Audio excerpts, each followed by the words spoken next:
Que alegria estar novamente com vocês para mais uma aula da nossa EBD.3, a nossa Escola Bíblica Discipuladora, Dinâmica e Digital. Com certeza essa tem sido uma experiência diferenciada e nesse semestre pudemos dar sequência ao estudo bíblico, oportunizar aqueles que desejam continuar crescendo na graça e no conhecimento de Cristo Jesus, condições para tal. Eu fico muito feliz de saber que você tem feito isso, que você tem tido esse objetivo e precisamos buscar ainda mais direção da parte de Deus para que continuemos a produzir conteúdos que sejam relevantes, importantes para a execução da missão que o Senhor tem nos dado. Para o ano de 2021, nós pretendemos e com a graça de Deus, queremos ampliar, aperfeiçoar os processos e contamos também com a sua colaboração neste sentido. Vamos começar a aula da semana 20, Vida Vitoriosa Fluindo no Espírito. Esse é o tema da aula dessa semana e é um tema que particularmente tem sido alvo das minhas reflexões nos últimos anos. De um modo muito especial, Deus tem falado comigo sobre a importância de nós entendermos o que é uma vida sob o fluir do Espírito Santo. E a imagem que está colocada nesse momento aqui na tela apresenta uma pessoa mergulhando, né? Eu não sei qual é a sua familiaridade com mergulho, eu não sou tão prático nisto, mas quando nós observamos aquelas pessoas que têm habilidade em fazer mergulhos, né, elas conseguem ir longas distâncias fluindo pela água, pela dimensão da água. Então a expressão fluidez, ela está vinculada a esse aspecto. E nós queremos desenvolver então essa temática, porque de fato, queridos, esse é o ponto-chave de tudo que nós vamos conversar hoje. Uma vida vitoriosa, ela se dá quando nós de fato fluímos no Espírito. Nós avançamos a vida cristã dirigidos, controlados pelo Espírito de Deus. E eu quero convidar você para esse tempo avançarmos dessa forma. E por favor, me acompanhe comigo nesse momento em uma oração, pedindo que o Senhor nos abençoe para que a sua recepção desse conteúdo e também a minha atuação como, nesse momento, comunicador dos conceitos, seja eficaz, seja eficiente, que alcancemos o propósito. Senhor, nosso Deus e Pai, muito obrigado pela oportunidade de mais uma vez estudarmos a Tua Palavra. Hoje vamos falar sobre o fluir no Espírito. E a Ti, Santo Espírito, pedimos, conduza essa aula, conduza as informações, o conhecimento que será compartilhado. Ó Deus, a revelação da Tua Palavra a respeito da nossa relação com o Espírito Santo. Pedimos que o Senhor nos conduza. Por méritos daquele que é, daquele que era, daquele que há de vir, nosso Senhor e Salvador, Jesus Cristo, em nome de quem oramos. Amém. A aula dessa semana se divide em 3 perguntas, ou 3 abordagens, né? Dentro do tema fluir no Espírito. Primeiro, o que significa fluir no Espírito? Vamos desenvolver um pouco mais esse conceito, que é muito importante. Depois, quais as implicações disto, né? Quais são as implicações envolvidas em fluir no Espírito? E, por fim, quais os resultados? É fundamental percebermos e entendermos e, de fato, termos em mente que nós queremos alcançar determinados objetivos, queremos alcançar determinados resultados e, com a graça de Deus, o Senhor há de nos permitir isso acontecer. De maneira que nós precisamos, então, avançar um pouquinho sobre essa compreensão. Fluir no Espírito. Afinal, o que significa isso? Nós não temos essa expressão na Bíblia, fluir no Espírito. Essa frase não está posta desta maneira. Mas nós temos esse conceito apresentado nas Escrituras, tendo em vista a necessidade de compreendermos que, uma vez que nós confessamos a Jesus Cristo como único Senhor e Salvador das nossas vidas, nós podemos agora discernir acerca das escolhas, acerca das nossas vontades, por que caminhos iremos trilhar. Podemos decidir e escolher se vamos realmente fazer a vontade de Deus ou não. Poderemos compreender e entender melhor, discernir melhor o mundo, a forma como nós vemos o mundo a partir da Bíblia, a partir da palavra de Deus. E quanto mais nós buscarmos sermos dirigidos pelo Espírito Santo, mais assertivos seremos em nossas escolhas, em toda a nossa caminhada.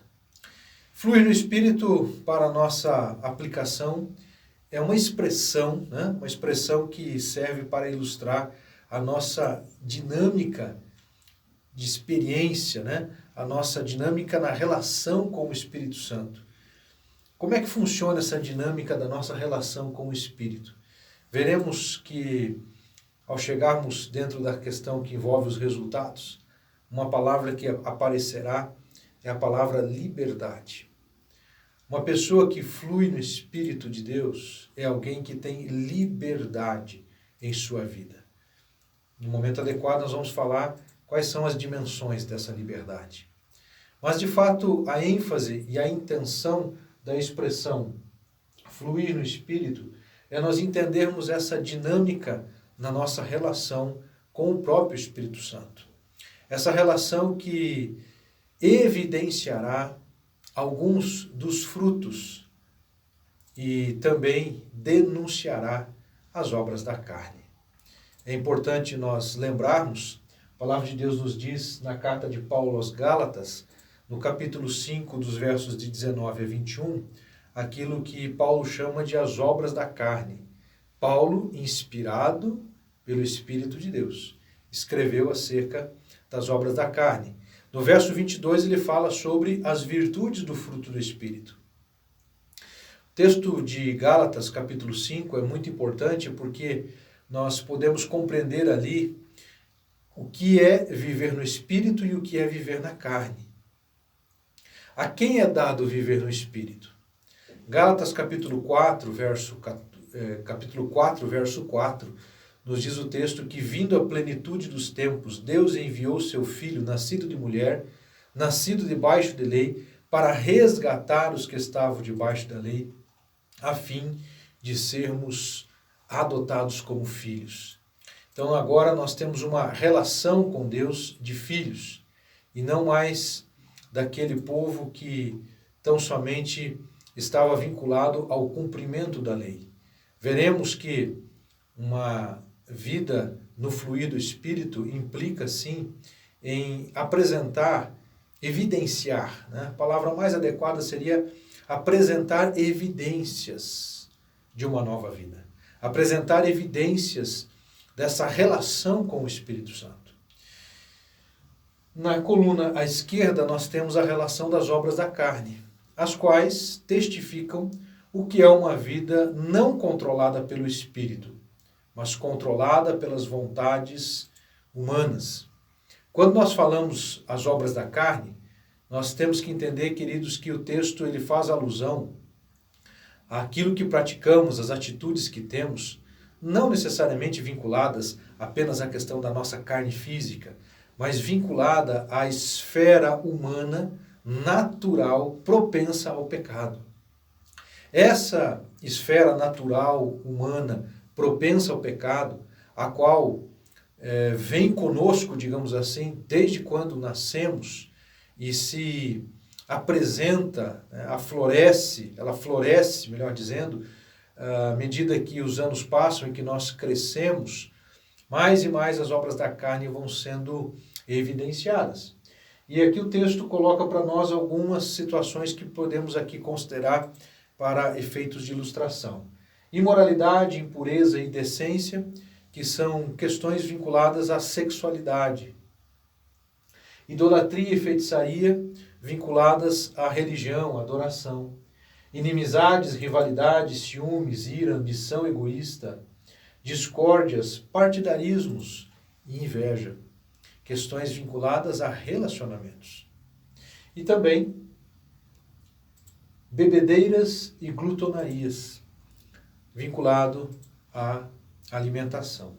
É interessante nós observarmos que essas palavras ou essas atitudes ou estas obras da carne que Paulo cita são agrupadas, nós podemos fazer isso por estas palavras-chave: a área da sexualidade, da religiosidade, dos relacionamentos interpessoais e aquilo que nós ingerimos em nosso próprio corpo.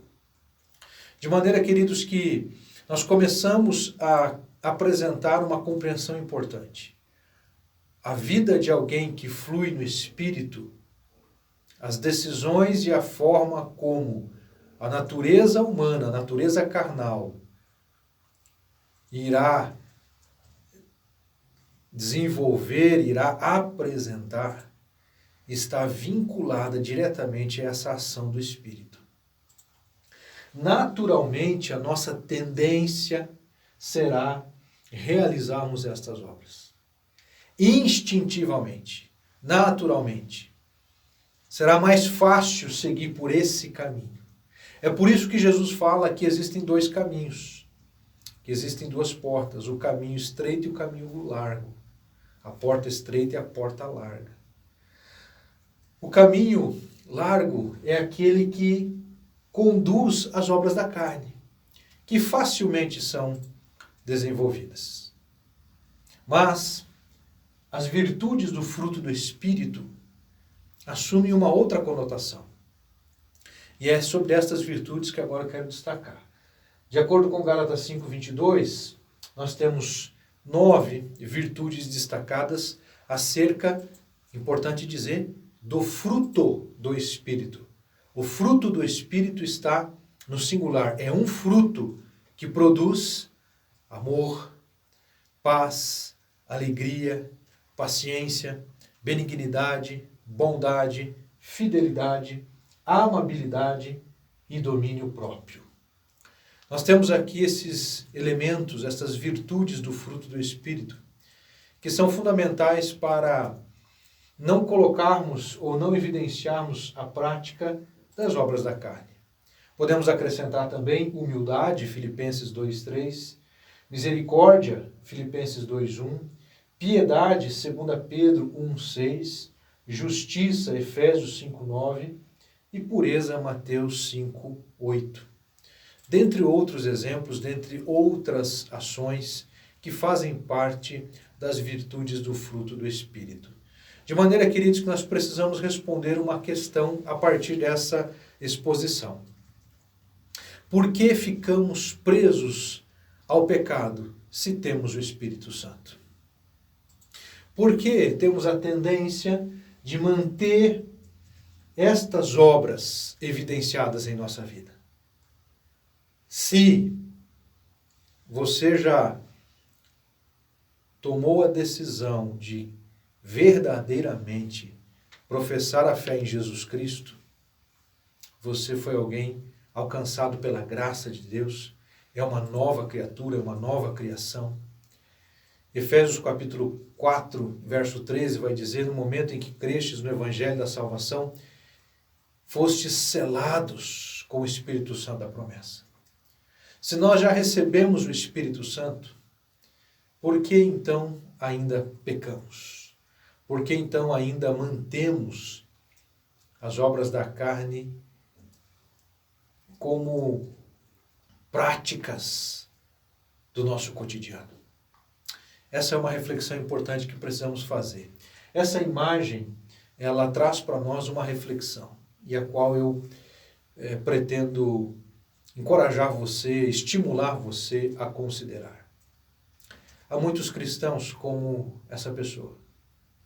Tenta caminhar, mas não consegue correr, não consegue andar com liberdade. Até consegue andar. Ela pode arrastar essa bola de ferro, ela pode segurar com uma das mãos e tentar andar, e até vai conseguir se movimentar. Sim, conseguirá sair de um lugar para outro, mas obviamente que você concorda comigo que será com muitas limitações.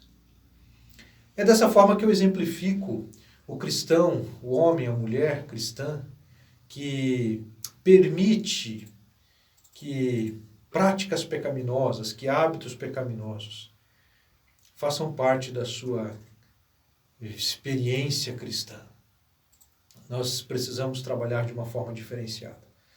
Porque se nós temos o Espírito Santo é quem nos ajuda nesse processo, nós precisamos entender como é possível fluir no Espírito e termos uma vida vitoriosa sobre o pecado, sobre as tentações e tudo aquilo que nos afasta de Deus.